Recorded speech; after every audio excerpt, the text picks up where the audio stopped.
Sana talaga magkaroon din yun. Kaya tawag ko nga kay sister mo. Ay, yun talaga. Sorry po. Kaya sige. Kasi po sa mga sige pa.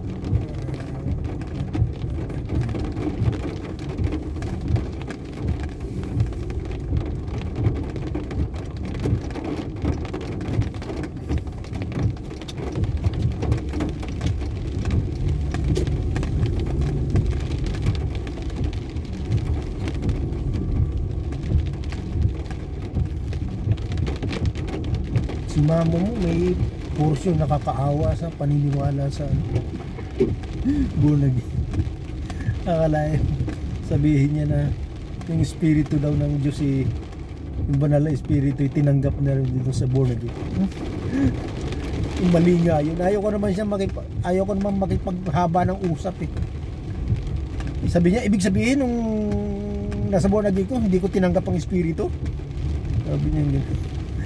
Ibang espiritu naman. Ibang espiritu yun, sabi ko. Kasi nga pinag-uusapan namin yung tungkol nila Di Rosa. Ay sabi ni John, mas okay lang naman yan kaysa mapariwara sila sa buhay. Sabi ko kay mama mo, hindi mo ba naiisip yun? Mas iniingatan ni Job si Tangtang doon sa lamang pariwara. Di ba mas lalong nakakapariwara yung nasa siya, yung sa espiritu, maling mas delikado nga yun, sabi ko. Hindi pa nila abot yun. Oo nga eh. Yung akala nila mas napabuti. Akala nila ganun eh. Patungo sa pagkapahamak. Mo naman, si mama mo naman parang sumasang-ayon na lang sa ganun. Okay na lang yun kaysa naman. At least napapabuti naman sila doon. Napapabuti nga sa laman hindi naman napapabuti sa Panginoon. Hindi maabot yung ganun eh. Yun yung ibang espiritong tinanggap niya. Oo. Sabi ko lang, totoo naman yung wala namang pag-uusap doon sa ibang relihiyon. Meron naman talagang pagbabago. Kaya lang kung pag-uusapan natin yung kabuuhang aral tungkol sa ikapagbabago at ikaliligtas, wala doon. Si mama mo talagang pa din, may pagka-born again pa din. Mahirap din. Dapat hindi siya ganun kasi doktrina yun. Galit pa siya sa akin, hindi ba rin niya tinanggap yung espiritu doon sa born again. Kinalibutan ako sa kanya. Espiritu, hindi lang naman yun yung espiritu na parang kaluluwa eh. Oo nga. Yung espiritu, yung katwiran yun eh. Yung kabuang katwiran ba nandun? Ayaw ko na ba ikipagtalo sa kanya dahil binabaybay niya lahat yung Sa halip na sabihin niya, dapat nga mabalik natin sa iglesia. Wala, kakampihan niya. Ewan ko na lang din kay mama. Minsan ang napipighati minsan may rin may pagkaasawa ni Hod. Oo, napipighati yung puso damdamin ko, espiritu. Kasi yung katwirang sinasabi ko sa kanya, ayaw niyang tanggapin yung katwiran ng Diyos. Yung katwiran sa kanya talaga, yun yung pinangahawakan niya. Tapos ang bagsak niyan, paalam niyo kung anong bagsak niya, sasabihin niya, mula naman nag-iglesia kami, yung pera niya hindi ko nahawakan. Oo nga, napapunta sa pera. Yun ang bagsak niya. Mapupunta doon sa pera. Kaawaan na lang talaga sa mga Panginoon.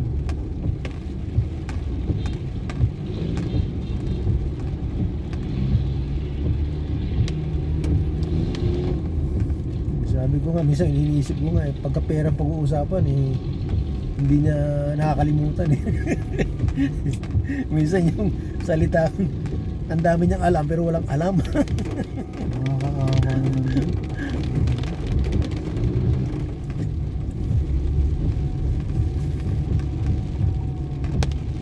Kakaano Kaya talaga hindi siya. siya lumago eh. Hindi lumago si mama pagdating yung sa Tsaka isang yung ano punto din. ng message niya lagi na uuwi pa rin sa ano. Oo, na ganun. Yung Tsaka yung positive pa rin naman. Kaya lang parang nandun na lang lagi sa hindi tayo pababayaan ng Panginoon. Oo. Unahin natin sa ganun. Pero yung lalim na talagang Pabalik-balik na lang siya dun sa mga verse na alam niya. Tagulid natin ang gawain. Talagang tumulong tayo ng buhos. Walang ibang magmamalasakit dito. Wala siyang ganun eh. Lagi na sinasabi niya, kahit maraming pagsubok, awa ng Panginoon, gano'n. Saka ano, pinupuna ko lagi siya sa prayer. Minsan hindi siya nagpi-pray eh. Sabi ko, paano mo ako tutulungan sa pag-pray sa mga anak natin eh? Hindi ka nagpi-pray, sabi ko sa kanya.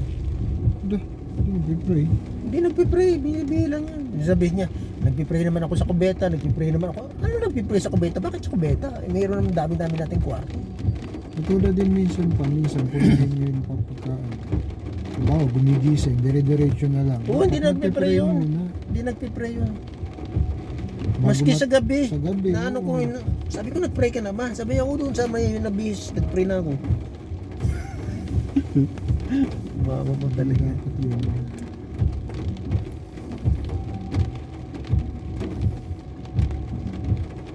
Prayer niya sa isip.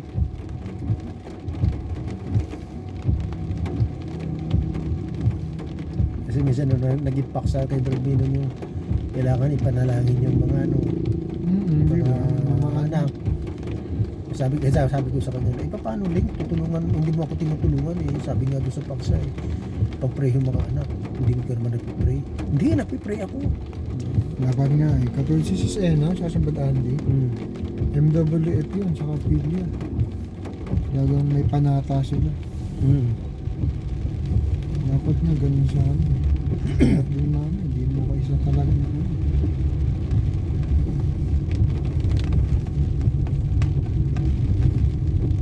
Pagka kinurik mo naman siya sa bagay na ano, naku, ang dami niyang salita. Ayaw niya magpatalo talaga, ayaw niya magpakorek. Hindi rebelde pa. Huwag rebelde. Tapos yung paggabi nga, yung napuyat kami, hindi na kami nakasamba ng ano. Ang dami niyang ano, ang dami niyang mga salita-salita na pinukulo sa akin na. Eh hindi kami nakasamba ng madaling araw eh. Dahil sabi ko rin, tama na rin. Tulog na tayo. Ang daldal, no? Oo, tapos bandang huli, sabi ko na parang nagalit na ako. Ikaw sabi ko sa kanya, hindi ka nakikinig sa akin ha. Yun, parang uminto na siya. Nawawala yung pagpapasako. Yun yung mahirap eh. May sariling katwiran kasi. May pagkapantas sa sarili. Balik-balik lang naman siya doon sa mga verse na alam niya.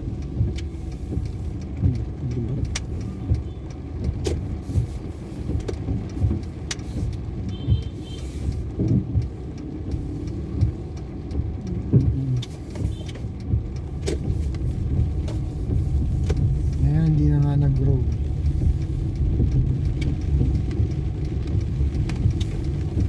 Kaya ano, ewan ko lang kung pag kinuha pa yun sa Canada ulit.